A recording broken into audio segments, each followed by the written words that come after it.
now from Fox. Continuing with your top stories and headlines, we now head to the Sunshine State of Florida. Happening today, two teens who were involved in the triple murder of three other teens in Marion County will be sentenced. Detectives say the three teens were all involved in low-level gang activity. The triple murder happening back in 2023. We want to check in now with Fox 35 Orlando's Amanda McKenzie. She labeled that as low-level gang activity. They had a triple homicide. If that's low-level gang activity today, we're in trouble. But let's keep going. Joins us live from the Marion County Courthouse. Amanda, good morning. We're learning one teen was sentenced yesterday. That's right, and the judge said in his 35-year career that he had never seen a 12-year-old charged with homicide. Christopher Atkins was sentenced yesterday. He's now 15 years old and was given the minimum sentence after pleading guilty. He will spend the next 40 years in jail, convicted of homicide, armed robbery, tampering with evidence, and a separate battery committed while in jail. The teen spoke in court right before he was sentenced. So notice what she just said. He's 12 years old. And they outlined it as they gave him a light sentence, right? They gave him the bare minimum sentence, which turns out to actually be 40 years. And of course, the heaviest sentence is going to be that homicide. But they even threw the little battery he had while I guess he was in jail. So he's fighting in jail. And they added that on as well as the tampering the evidence, where, I mean, if you got him on the homicide, see, here's the thing. When you're committing crimes, once they actually decide to start putting some attention into you, they're going to hit you for all the little stuff that went along with it along the way that they really don't even need. They're just add-on enhancements, right?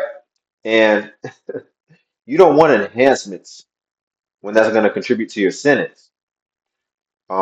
But they gave him a light sentence, which is going to be 40 years. So he's 12 right now. By the time he gets out, he's going to be in his early to mid 50s, 12 years old. So for my young guys, if you're watching this, and if you're influenced by a lot of this gang, this rap culture, understand what it really means when we're talking about this type of time.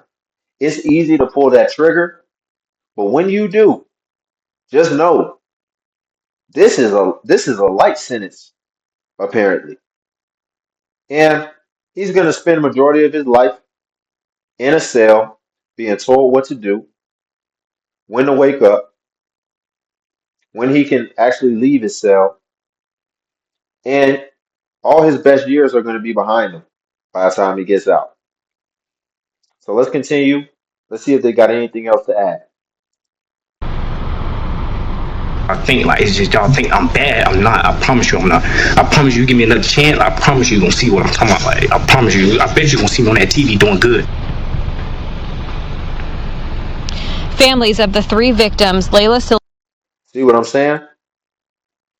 It's easy in that moment when you're fueled by emotion, fueled by rage, maybe fueled by insecurity. Maybe you're trying to do what you think is going to get you the approval of the crowd.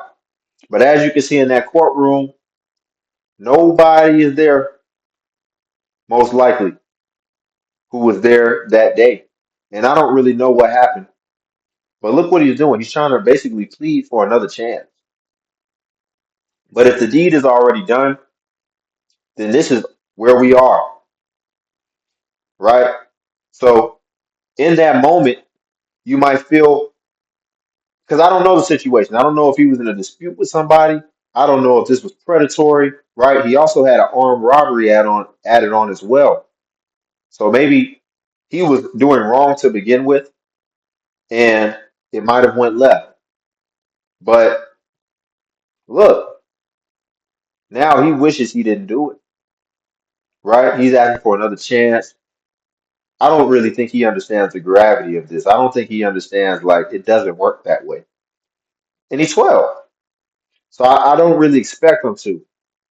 But when you jump out and you make these adult decisions, which pulling a trigger, that is a decision that really, unless it's very extringent circumstances, outside of that, a child shouldn't have to be making a decision of whether or not to pull a trigger. I'm gonna let this play a little bit longer. I know I'm talking y'all ears off. Silvernail, Camille Quarles, and Michael Hodo were all in the courtroom, all crying, cursing, and asking for the maximum penalty for Christopher Atkins, who was 12 years old when he shot and killed 16-year-old Camille Quarles. The triple murder happened on March 30th, 2023, when 6 kids were riding in a car together. There was an alleged plan to rob a 16-year-old at gunpoint. Atkins says Taj Bruton, for reasons that are not clear, shot Michael Hodo, then Robert Robinson shot Layla Silvernail, which led to her car crashing. When they got out, Atkins says Robertson threatened to kill him and his family if he didn't shoot Camille Quarles. He did, and then says Robertson shot her and again in killing her. Atkins has a month to appeal his 40-year sentence. As for the other 2 teens that are co-defendants in this, Wow. So they were doing a robbery, and I mean, it just sounds chaotic. They were trying to rob another kid, I guess, and they ended up also killing a girl, and all that really doesn't matter at this stage. You guys heard it. The bottom line that I want us to understand is that in this culture, that's looked at, let's be real. And I'm talking about black culture. For most young men, a lot of these young guys look at doing prison time as like a rite of passage, right?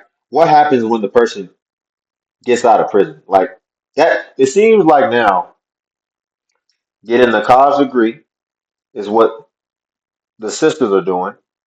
And then the rite of passage for the young men is basically for them to go to prison, right? Because what happens when they get out? The whole family's there. Like that's their graduation. They hyping them up. They got gifts for them. They might have some money for them, right? It's like congratulations. And then the young brothers, they're like, cool. You know how you get your college degree? A lot of these young brothers, they need that jail mugshot because that's going to be their mixtape cover.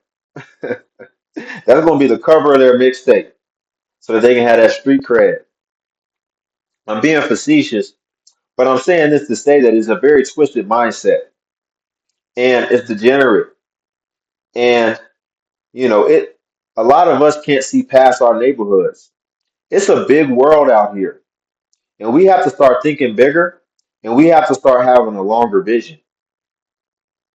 And ultimately, we just have to be on our mission because we're always going to bring it back to the mindset and to the mission.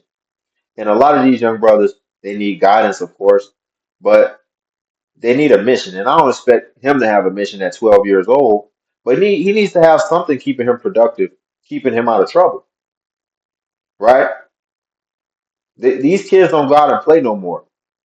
When they go out and play now, they're doing things like this. They're figuring out what can they rob, how can they go sell some waters real quick so they can buy some weed from the weed man.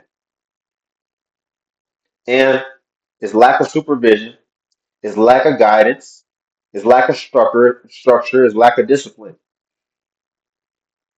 So when they're devoid of that, then chaos like this can happen. Because I don't necessarily blame him like it's all on him because it's really what's being taught and indoctrinated all throughout our culture.